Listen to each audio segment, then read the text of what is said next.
Gerri McCritty, and I'm here at PAVAA Gallery doing an interview for Shining a Light at LCTV, Channel 66. Today we're doing it at PAVAA Gallery. And I have a special guest artist here who's going to be performing here pretty soon, Valentine's Day weekend as a matter of fact. But before we get into that, I would like to introduce you to Angel Dweh. How you doing, Angel? I'm doing good, man. Welcome to PAVAA Gallery. Thank you for having We're me. on the set for Channel 66. Thank you, Diane Dayton. Thank you, Frank Altifer, for letting me do this down at PAVAA Gallery. So, Angel, give our viewers a little bit about yourself. Yeah, my name is Angel Dweh. I was born in Liberia, the late 1999, and I was raised there a little bit. Okay. And my family and I moved here to the States Okay. in 2012, and I went to school at PAVAA High School. PAVAA High School. Yes, in All right. Lancaster. I used to play football. Okay. I did musicals within the school and outside of school. I performed at PAVAA Performing Arts Center. Nice. I did other local production Yes. within the Lancaster area while at the same time being in school. Mm-hmm. And when I graduated high school, I decided to pursue music Nice. as my career. So what position did you play in football? You know, I gotta ask that question. When I was in PAVAA, I played defense line, Okay. especially nose guard. Yeah. Because of my height. I did play running back. Okay. I did play a little bit of offense. Okay. And I remember my junior high year, I was once a kicker. So I was. So you're kind of a badass. Yeah. Kind of. Okay. I was all over on the field. Okay. Okay. Awesome. Awesome. So how was it for you here in Lancaster growing up as a child, going to school? It was very different. The cultural difference, because when you come from, Africa as a young age, especially Liberia, where the English there is completely Yes. different Yes. than the Western world. I was able to learn that I was speaking fast and I need to slow down. Yeah. So, but all my teachers, English teachers in school, were able to really help me to be successful in the school, the education system here, and being able to really get my speech to people who are not from my culture. Yeah. So you gained that confidence to Yes. speak and let it out to the point where you're singing today. Yes. All right. To the I point like where that. I'm singing and I can write my songs and I can explain myself to producers that are not from Liberia. Yes, To yes. get stuff done that I Yes. want. Yes. How much of an impact did your high school performing arts that you were doing, how much of an impact did that have on you to where you are today? It have a huge impact as not just the music side, but like as a performer. Okay. Because as an artist, if you're in Africa, you don't know the difference between singing and dancing, but knowing how to breathe right in that moment. And I think doing shows here, doing production, theater, yes, I only ensemble, but at the same time, if you're in ensemble production, you still have to sing and dance. And while in that process, your body can kind of, I won't say get used to it, but your body is being trained to sing and dance sing certain notes while hitting certain moments, and then you can kind of get the feeling like, okay, I need to breathe here in order to sustain my strength on this note. So you learn those technologies Yes. of performance and the differences and all of that. Yes. Because singing and dancing kind of goes together too. It can be very hard sometimes. Yeah, I can definitely. Do you play any instruments? I mean, from Africa. Give it a father. That's what I'm talking That was one of the first thing I learned. Yes. Was the hand drum. But I do tend to be very connected to the piano, because that's where I really can kind of hear and kind of pick up something. I didn't notice this until one of my high school vocal teacher told me, she's like, you got a good ear. Cause she's, even though she told me like, hey, you can't read all the scale of the music. Yeah, yeah. But when someone playing something, you know how to hop the melody. Yeah. You know how to, pick it up. And I think that was cool. That's how I just. Okay, you just followed that and Yeah. it just grew. Yes. So what's your life like? I know you're in the reserve, or Yeah. what's that like for you? Being in the Army National Guard, Pennsylvania, it's Army National Guard. Yeah. it's fun. I think it takes me away from everything else, and just to be around people who really appreciate and love the organization and serving Serving the community, our country, yeah. Yes. And I think for me, stepping, sometimes when I step away from the music, I step away from family, I go and just do what I'm going to do in the Army National Guard. I also gain inspiration from there. Okay. From people who, that I work with in my MOS. So that's kind of give me a space to kind of think differently outside of my own field. Okay. Yeah. Are they? Is anybody over there familiar with your talents and what you're doing? I know they play good music in the Army too. They do though. They do. Yeah. I'm glad you brought that up, because there are several NCOs higher rank up that do know that my profession outside of the Army. Yeah. They make a joke. They're like, "Hey, we having a park like, hey, this Thanksgiving dinner. You should sing." And then I'll make a joke too. I was like, "Okay, let me see your ring. That's $25." I'm charging. I'll be making a joke too. I said, "Okay, I'm charging all of y'all," and then I'll sing for y'all. But some of them do know that I do music outside of the Army, and some of them are very supportive. They're very supportive. And one thing I remember, one of my drill sergeants, one of my sergeants, told me was, just keep going. Yeah. Because when you listen to my song, advice. Yeah, when you listen to my song, you're like, it's different, but I like it. Yeah. So that leads me into genres, of the type of music you sing. Explain to our viewers what type of music you sing. Because some people, Afro world people, what is that? It's... Yeah. But it's out there. Oh, it's there. Yes. Afro. I create Afro beats. I also create R&B, and I also do pop and a little bit of hip hop. Okay. I'm a very diverse variety of artists. My music, because I write my songs. Right. I also collaborate with my cousin, who also co-write. She doesn't love to be put in the spotlight, so I'll leave that there. We're gonna put you on the spotlight, cuz.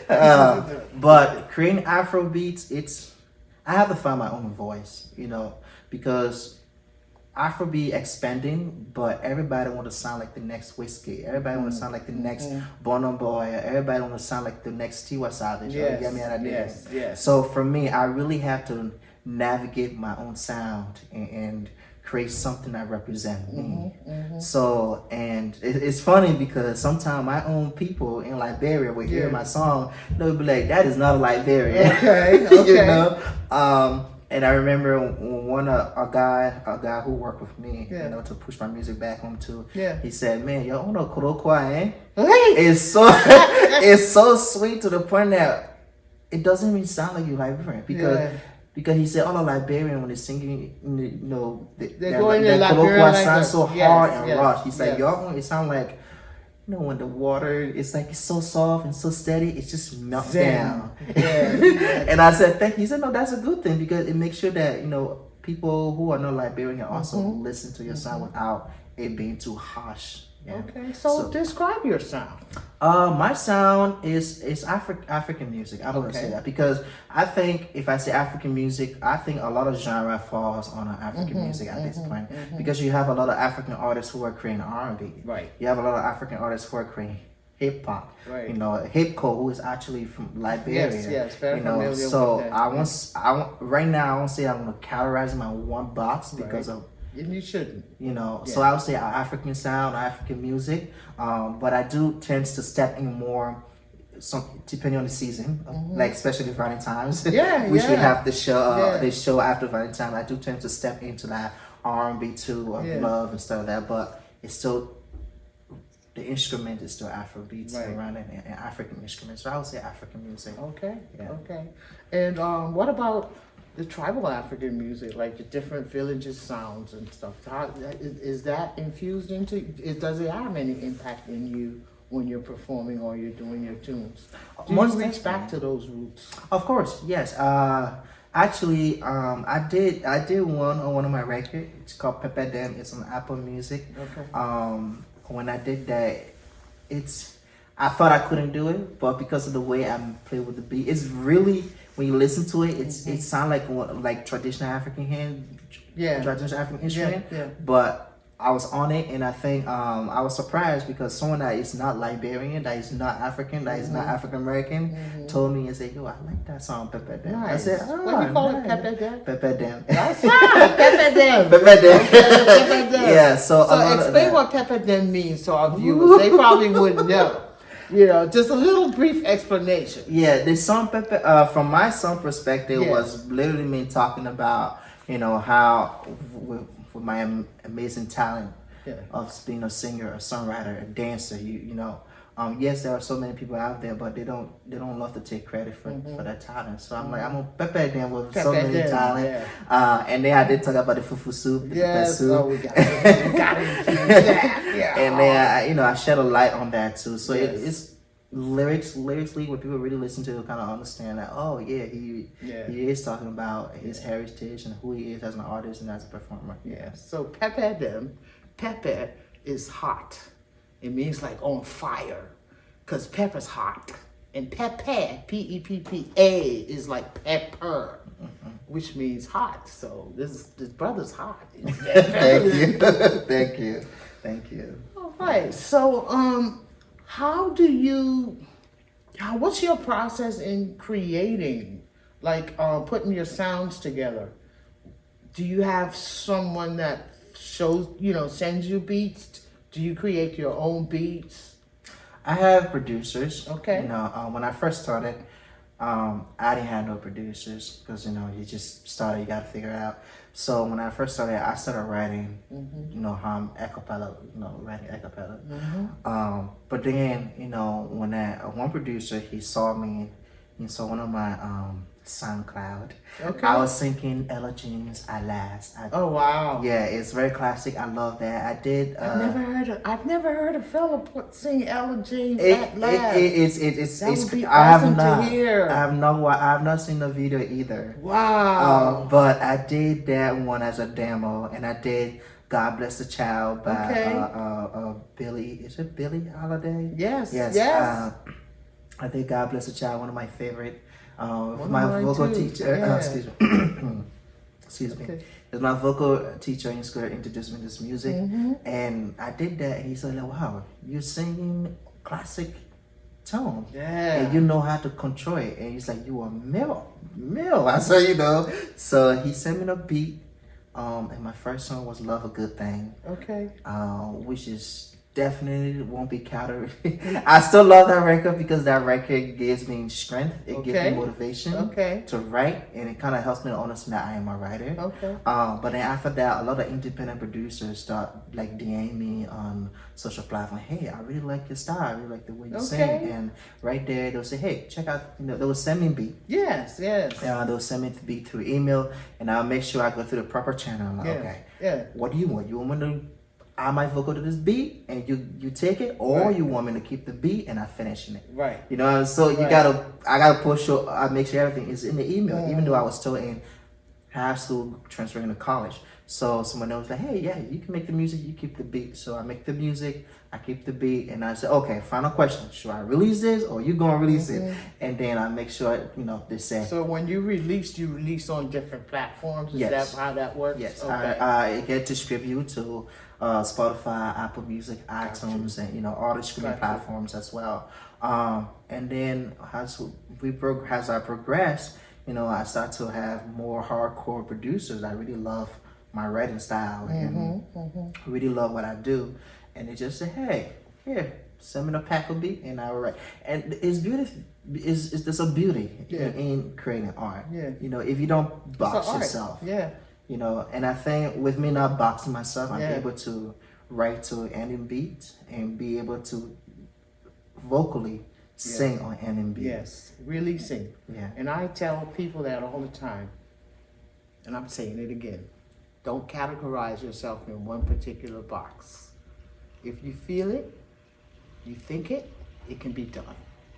Yes. Yes. Yes, and that's amazing because Now people can listen to some beat or hip hop and like, no way, there's no way this. Yeah, they're like, there's no way he's singing like that. People probably getting arguments. No, it's hip hop. No, it's this. Yeah. And also, I make sure, even though if it's hip hop or Afrobeat or whatever genre it is, I make sure I include like some Liberian slang or into like Fange, Manko, Piqué, Chamo. I make sure I include that so that people who don't know my culture, my root, can kind of like take a deep understanding and say, oh, what's the word mean? What's the term mean? Yeah. So talking about Liberia, have you ever performed there? Is it in the pack? We want to know. Some of us might want to be there. True, most definitely. I have not performed in Liberia. Okay. As like put on a show where they can see me. But I think God has that in plan. Yes. Because the industry, yes, I do follow the industry circles within Liberia, and I follow the strive of the Liberian industry. But the amount of, we don't have the ability and the strength yet in some aspect of all the diaspora artists to be sent there to perform. You know what I'm saying? So a lot of that you have to do with financial being. Like here, you have, the reason I say that, because I remember that was a festival I was supposed to perform in Liberia, but due to the whole financial thing, and I'm like, I'm not gonna spend my own, finance just to finance myself there and then perform for the person and then finance myself back, But what about even thinking about performing to give back to charity? I love that. Okay. I love performing. Charity, there's nothing wrong with me performing with charity. I always support charity. I remember I did visit a school in Lancaster. I went there, we talked about music, we talked about, because I love the kids to be educated. So charity is a free thing. Or I do ask the event planner, hey, let me know what. Give you a heads up because we gotta eat. Let me know. I'll be like, okay, if it's out of a different state, out of a different country, I'll say just let me know what I need to do on my end. I'll let you know what you need to know. Gotcha. But you do not need to compensate me for the event. I would say maybe for my flight, my transportation there and back, yes, but not for like the performance, because I know that the donation is going to a great cause. All right, so let's tell our viewers before we close and shut down a little bit about your performance that's going to be happening here February the 15th. I'm gonna let you take over and say that. What are they going to be expecting? February 15th, you'll be expecting a very theme, because we realized that actually last week we realized that Valentine's Day is the 14th. I don't keep up with holidays, so I tends to forget about holidays. But so we have a theme and we have a very set list for our audience. We do encourage everyone to go on my website or go to PAVAA Gallery website to get your ticket and come out. Invite your friends and family, invite your loved ones. Everyone is invited. Kids are invited too. Awesome. And then because the kids, music can inspire the kids to chase after their dream. So February 15th, we got a very great production for y'all. It's amazing and you will love it. Quick word of advice to our viewers coming from an artist as yourself. What would you share? Inspirational advice. Inspirational advice I always tell myself is don't listen to the naysayers. That's a good one. Always do what you need to do to achieve your goal. Don't listen to the naysayers. The reason I say that, because the naysayers, they can say something so that you can be able to stop what you're doing from achieve your goal. All right, there you have it. Gerri McCritty for LCTV Channel 66 with Diane Dayton and Frank Caldifer. We're talking with Angel Dweh. Thank you.